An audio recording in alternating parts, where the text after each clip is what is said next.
Hello, New York Giants fans, and welcome to a new edition of the Valentine's Views podcast here on YouTube. Please like, share, and subscribe to support the channel.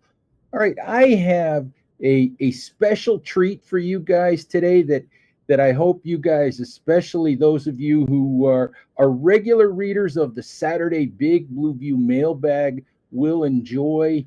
A year, 2 years ago, Doug Mollin, who sends questions to us consistently, well thought of questions, well thought out questions, was branded a legend uh, in the mailbag. I've seen comments that said the mailbag should be renamed the Doug Mollin mailbag, and so I thought it would be fun to get to know the man, the myth, the legend himself. And today's guest on the show is none other than the legend Doug Mollin. Doug, thank you so much. Yeah, no, you're welcome, Ed. It's a pleasure, and it has been fun to be a participant in the mailbag for sure. You Uh, know, I look for your questions every week, and invariably, I think this past Saturday there wasn't a question from you, and I think, like, people get upset with me when I don't answer questions from you. It's like, it's they get upset. It's like, where's Doug? yeah, I So, saw a message from Jerry calling it the fail bag this week. That was oh God, funny. Yeah, uh, but yeah, I all, mean, look, all if there's nothing interesting that popped up, I don't want to waste your time with a stupid question. No, but let me ask you this. I mean, how much fun has this been for you, to read the mailbag and see people talking about you and throwing your name around and, calling you a legend and trying to rename the mailbag and all of that stuff? Yeah, I mean, BBV was the first like site like this that I ever joined and participated in. And obviously that shows in that I just signed up with my name. Mm-hmm. I didn't come Yep. up with a nickname or some other description. Um, and yeah, in hindsight, probably wouldn't have been just Doug Mollin. But yeah, that's who I am. So maybe that makes me stand out a little bit more. That I have a real name out there. Uh, That's interesting because, one of the things I've been doing this since 2007 now. mhm. And one of the things that always drives me nuts, and you know how the internet is, people hide behind their screen name Yeah, because you put a screen name out there that has nothing to do with who you are or what you are, and nobody knows who you are, and you say a lot of things that you would never ever yeah, say to someone's face. And that's why over the years I have always insisted that the writers at Big Blue View, with rare exceptions that had to do with, with guys needing to protect their name because of mhm, work responsibilities and all of that, I insist that guys use their real names and put their names to their work, because I don't want anybody hiding behind a screen name and not knowing who the person is. And and I love it. I love the fact that people, that your real name is out there, and you're not hiding behind any of it. Whether you did it on purpose or not, I love it. yeah. No, it is what it is, and it makes me a little bit more maybe thoughtful in what I want to say or share. Although I will say, in the early days, like I guess a lot of people when they first start, you're in that tilting at windmills, picking fights, and 30 responses deep and going at people. And that quickly kind of faded away to, all right, you have your opinion, I have mine. And you get to know the 10, 20 posters that you appreciate, you value their opinion, and have learned a ton from you guys, the writers, and the readers. We appreciate that. I mean, I always intended for Big Blue View, one of the things that I always wanted it to be was an intelligent site, a place for intelligent discussion. And there are times when I know in the comments it devolves into something else, but Yeah. that's also why in the early days of Big Blue View, I was proud in the early days, way back in 2007, when we got 100 comments in a day, or 100 people would read the site, and we'd get a few comments, and I participated with everybody. But I stay out of there now for the most part. Once in a while, I will answer a question. Once in a while, I will throw something snarky in if somebody's got a comment. But I stay out of there because comments are for you guys.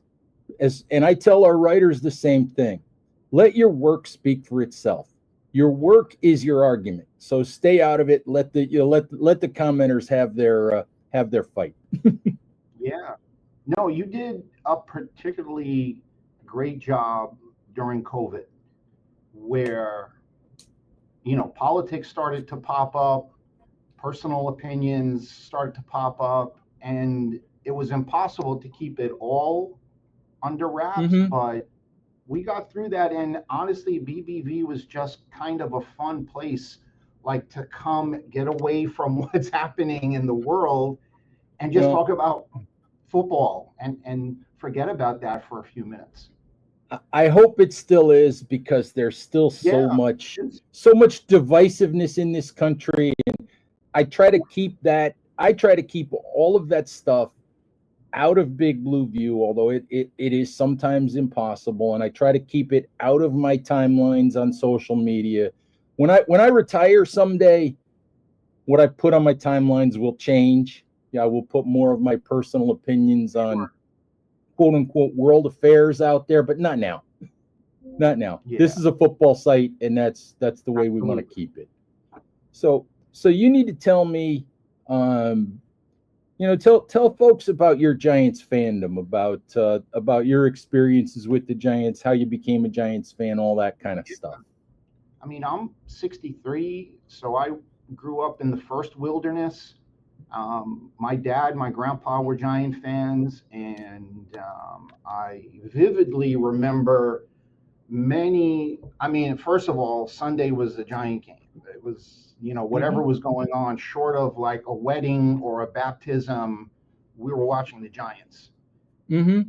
And many a Sunday, the threats to throw the TV out the window would be flying around because the wilderness, man, it was not fun football, but you're a fan. If you grow up in a tough time, it's not like I'm going to start rooting for the Steelers. I'm a Giant fan. Yeah, it's funny because you and I are basically the same age. I'm 64. I'll be 65 here in a month and a half or so. And no Giants fans, I'm not retiring when I hit 65. Good. I'm going to hang in there. I'm going to hang in there for a couple more years. I wasn't going to go here, but a couple of years ago, I went to the combine, and it's a grind to take a flight or drive or go to the combine, and that's a long week. And I called my wife on the phone one night, and I said, maybe a year or two more of this, and I'll get to 65, and then I'll be done. And now remind you that she's a retired guidance counselor, elementary school counselor. She's been retired for 2 or 3 years now. And she said, "What the hell would you do that for?" So I guess I'm not retiring for a while. But yeah, my dad was an all-city football player in high school, all-city defensive lineman, linebacker, or whatever, back in the day. And I can remember sitting there watching Giants games just like you did on Sundays. And invariably, by the third quarter, I was sitting there by myself because my father was disgusted by what he was watching, that he was off in the garage somewhere. So that was not fun. It was rough some Sundays, and it got rough again with the second kind of mini wilderness. The last 10, 12 years have been rough, but to me, not what that was. Yeah, no, that was, people complain about John Mara, but it's a better, with his flaws and his strengths, it's still a better structure top down than it was then. Yeah, I think I would agree with that.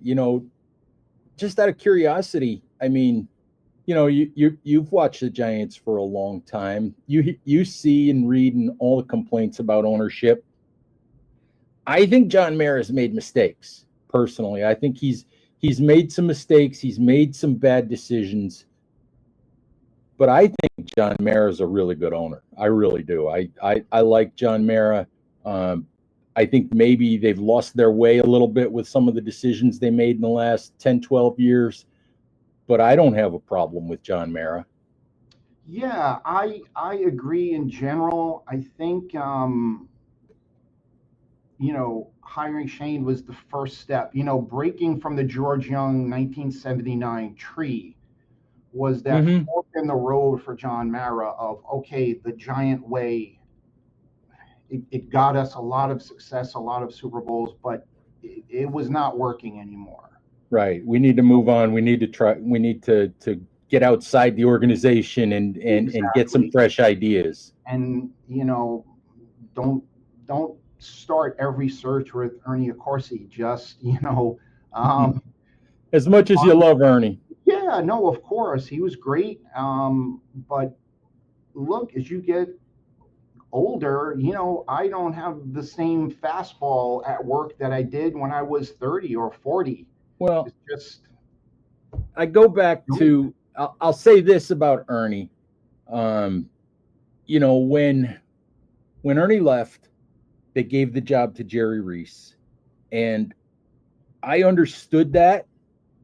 Although I actually thought Dave Gettleman would have been a good choice at that time, simply because I thought Dave Gettleman would work well with Tom Coughlin. Probably. But from the front facing, sort of face of the organization, dealing with the media, not sticking your foot in your mouth, just the way that you represent yourself, I understood hiring Jerry, and that worked out well for a while. But as you said, I think what happened the second time, honestly, they went to Ernie to quote unquote lead the search, Right. and Ernie felt like he owed that job to Dave Gettleman. I think Ernie felt like he owed that job to Gettleman and pushed hard for Dave to get it. It wasn't really a search from what I No, remember. no, it wasn't. It was Dave Gettleman and interview Louis Riddick to fulfill the Rooney Rule, Yep. and then hire Dave. Yeah. And that was it. So, yeah, but you've been watching and listening and the Giants, for ages and ages. You have favorite memories? Yeah, I remember the 1990 Super Bowl at um, my parents' house with my brother. Um, he had a new little girl, 1 year old, and when they won the Super Bowl, I remember tossing my 1 year old niece across the room in celebration. Oh Thank, no! Oh Thankfully, my no! brother catching his daughter. Did he know she was coming? Did he know she was about to be airborne? Maybe not. Oh no! But the kids that have come, my kids, his kids, the now great nieces, and everybody that has been initiated into the Giants Sunday afternoon in the Mollin house understands there'll be some yelling, there'll be some complaining, maybe a few curses will slip out. So they've been initiated. They may not all be, I mean, my boys are both Giant fans. My son, my brother's two sons are Giant fans. The little ones, we'll see. They may escape or not. Yeah, I deal with one of my two sons. I deal with being a Patriots fan because, well, he How did was. that happen? Well, I'll tell you, he was um, maybe 10 or 11 at the time of the first Super Bowl. I think he was 11, and I'm sitting there, and I've got my little living room. I've got all my setup in the living room to watch the game and take my notes and do my writing and all that stuff. And he wasn't really a football fan. He didn't sit down and watch anything for 3 hours at a time. Okay. Right. But he plops himself in the living room to watch the Super Bowl with me. And he says, if I'm going to sit here, I'm going to root for the Patriots just to annoy you. And it's always stayed that way. It's always stayed that way. So he has his Patriots gear and his Patriots stuff, and it just stayed that way. And of course, I'm a Yankees fan when it comes to baseball. And my father, God rest his soul, my father grew up as a Cleveland Indians fan. Because back in that day, it was when it was only one team, you won the American League and you went straight to the World Series. Back in that day, it was the Yankees almost always finished first, and Cleveland almost always finished second. And my father didn't want to root for the team that won all the time. So my father, one day, forgets my son's birthday. My son's like 7 or 8 years old, and he forgets my son's birthday. And he's, oh, crap. He says, here, now you're an Indians fan. And he takes the cap off his head and gives it to my son and turned him into a Cleveland Indians fan. So I was like, well, how can I argue with that? Yeah. I mean, parents seem to be related to their kids' sports choice directly or indirectly, like an opposite in your son, or a moment, a hat. For me, it was just the Yankees, Giants, the Rangers, and the Knicks were on TV. So that was it. Yep. My grandson plays baseball now, and he wears 99. He wears 99, which he specifically asked for. And we know why.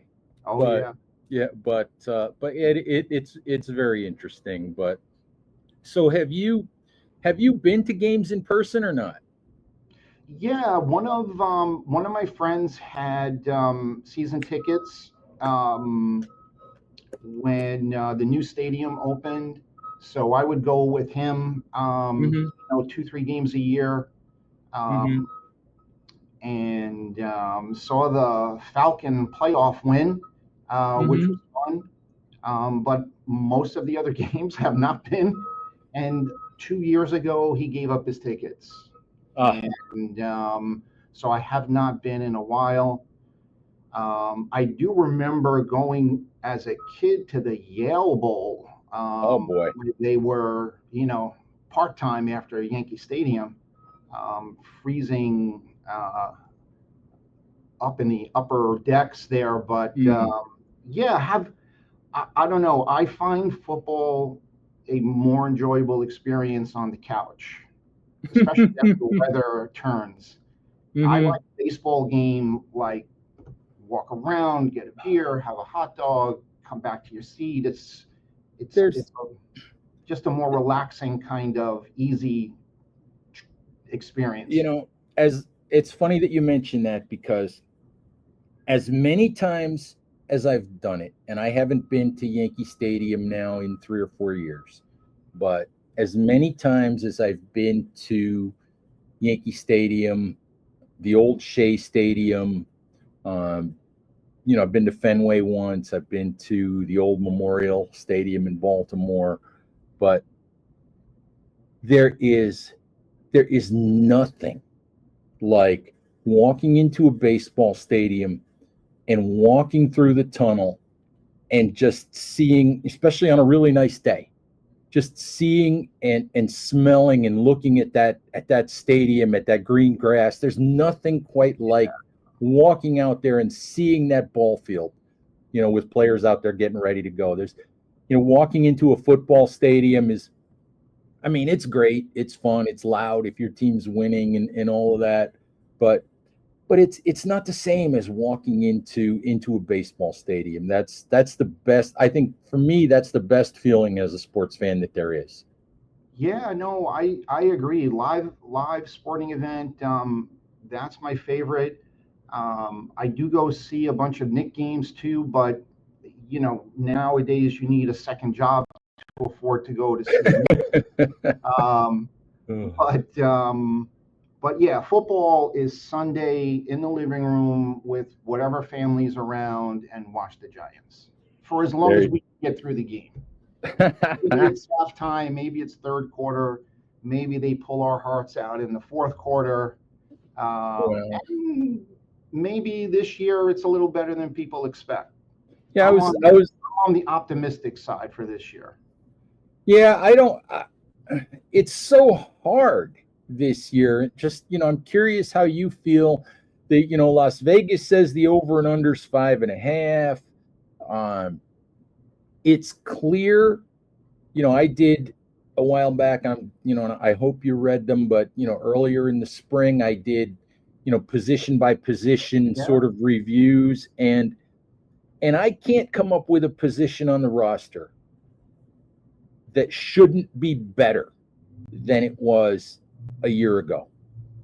And yet, how much better, and considering the difficulty of the schedule or how difficult we think it's going to be, how much better they're actually going to be is open for debate. So, but you said you're optimistic. It at least feels like they're moving in a good direction. Yeah, I think the optimism really started kicking in with the draft. As the days went by, it was like, oh, that was smart. Oh, wow, this guy fell to us. And it was like every person that was on your wish list in the second round, the third round, like Scadaboo and Alexander and the tackle, it's like yes, it just fell into pieces. And at the end of the draft, it was like, holy cow, this was amazing. You could not script it better. Well, it's funny because I say all the time that franchises that are struggling, like you said, the Knicks struggled for years and years, and and now that that's changed, but the Giants have struggled for the better part of the last 10 or 12 years. And what you try to sell to your fan base is hope. And that's part of the reason why sometimes you end up firing coaches too quickly, because it doesn't go well. You got to move on to the next guy. Because the franchise, the fan base is annoyed. You got to move on to the next guy, which is kind of one of the reasons I give John Mara some credit for ignoring all the planes and all that. You didn't pay for one of those, did you? I did not. But I give John credit for ignoring all of that and saying and staying with Brian Daboll and Joe Shane for another year. But fans want hope, and I think bottom line, tell me if you think it's true that part of the reason for hope is that Daniel Jones is in Indianapolis and Jackson Dart is a Giant. Yeah, I think I wrote in a letter about how you feel about Daniel Jones. Like, you're rooting for him, rooting against him. Is it a black mark on the Giants if he does really well with the Colts? Or is it like not pertinent at all anymore? And, I always liked DJ as a person, as a player, for as hard as he tried, but he had his limitations. And he was in maybe the worst situation you could ever come to as a young quarterback with limitations. So yeah, I do think it's pertinent. I do, and I think I remember answering that question. And admittedly, I was a diehard Giants fan growing up. I remember one Christmas, my parents bought me a Fran Tarkenton uniform. You know, you could buy those old uniforms, and they had the shoulder pads and the helmet and the pants with the knee pads in them and the whole bit. And I remember running around in that thing all the time. So, but when you do what I do on a daily basis, you just can't do it when you're doing it emotionally and you're doing it with your heart, you know. So yeah, buried deep down in there is Giants fandom, but you have to put that away to be analytical, to be objective, to talk to these guys professionally, you know, and do that. But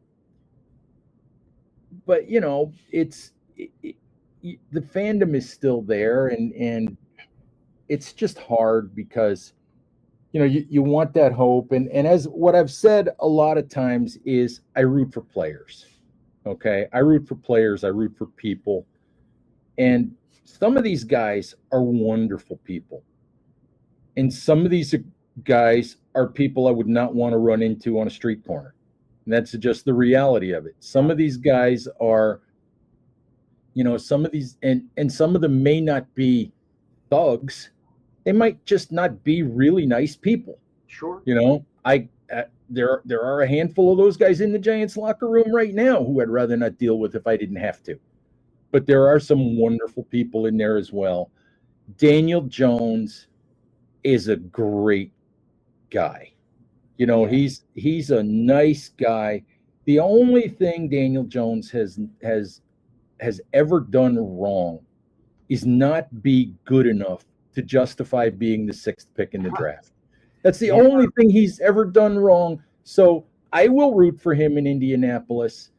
And yes, I think it's pertinent what he does in Indianapolis because of what John Maris said about screwing him up for all of those years. How many coaches did they put him through? How many GMs? How many offensive coordinators? When did they ever give him a good offensive line that could keep him upright and keep him healthy? Yeah. You know, when did they ever give him, you know, when did they ever give him the weapons? You know, when was Saquon Barkley was injured for many of the years that Daniel Jones was on the field. You know, Malik Neighbors was only there last year when Jones was there for part of the year. So Daniel Jones has limitations, but I never thought he had what he needed to be successful in New York. So yeah, it'll have some ramifications for the Giants organization if he does really well. Yeah. I mean, that Judge and Garrett combination would have stifled Joe Montana from developing. Yeah, if he was with the Giants. The Joe Judge was, I guess I understood why the Giants hired him, because they were trying to think outside the box, and he wowed them in the interview process and all of that. But I think Joe would tell you that Joe has admitted he was shocked to get the job. Yeah. You know, he was shocked to get the job. Joe would probably tell you now that he wasn't ready for the job.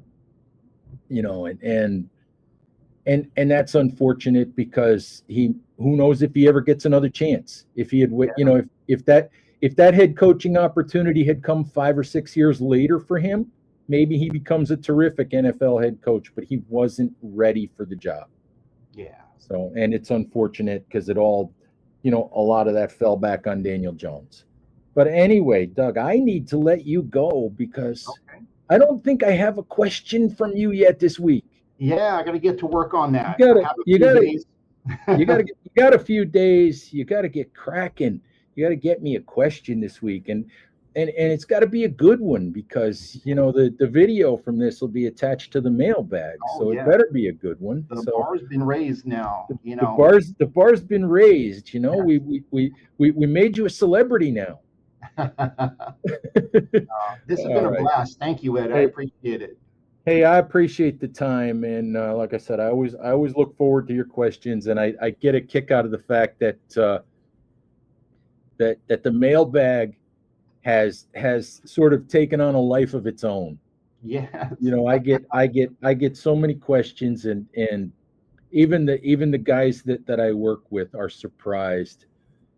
I laugh because I see some other folks who do mailbags now, and they're out there on Friday afternoons looking for questions for a Saturday mailbag, and it's Monday morning as we record, and I have enough questions for a mailbag now. Wow. You know, I have enough, and I'll spend a number of hours this week, you know, probably messing around, looking at that mailbag, you know, figuring out if there's a decent way I can answer a question, you know, and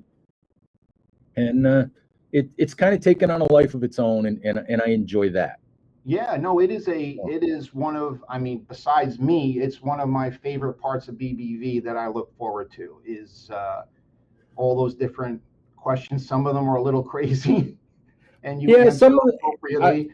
I try, you know, I'm well aware of the fact that on occasion my annoyance with a question will show through. I'm well aware of that. Once in a while. You know, I had a boss when I was a full-time newspaper person. I had a boss who used to say, you know, Ed, you have a lot of really good ideas, and a lot of times a lot of good things to contribute. And she said to me, she said, sometimes it's just the way that you say it. You know? So it is what it is. Anyway, Doug, I appreciate it, and get cracking on coming up with a question for me this week. Will do, buddy.